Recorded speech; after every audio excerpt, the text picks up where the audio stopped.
இப்போ இந்த படத்தில் இந்த ட்ரெய்லரில் பார்க்கும்போது அறிஞர் அண்ணா மற்றும் பெரியார் அப்படிங்கிற அந்த விஷயத்தை வந்து ரொம்ப ஹைலைட் பண்ணி பேசுகிறாங்க.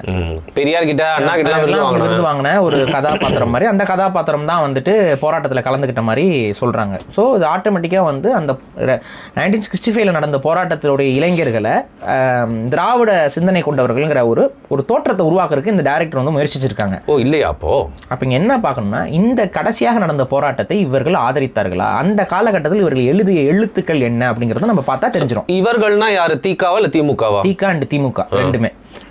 இதுல வந்து பாத்தீங்கன்னா திமுக வந்து அந்த காலகட்டத்தில் இந்த கொள்கைக்கு ஆதரவாக இருந்தாலும் இந்த போராட்டத்திற்கு அவர்கள் ஆதரவு தெரிவிக்கல.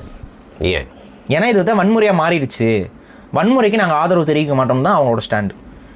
இந்த வன்முறை அது ஏன் மாறுச்சுன்னா மத்திய அரசு கேள்வி கேட்டிருக்கணும்ல, அதெல்லாம் கேட்கல. ராணுவத்தை நீ இறக்கி ஒடுக்குமுறை பண்ணினா அப்புறம் வன்முறையை மாறாது. அது மாணவர்கள் போராடுறாங்க, நீ ராணுவத்தை இறக்கி மக்களை சுட வச்சின்னா அதை எப்படி ஏற்றுக்க முடியும்? அப்போ அந்த நேரத்தில் வந்து அது வன்முறையாக மாறுது அப்படிங்கிறது வந்து தவிர்க்க முடியாத வன்முறை. அதை வந்து திமுக வந்து ஏற்கல.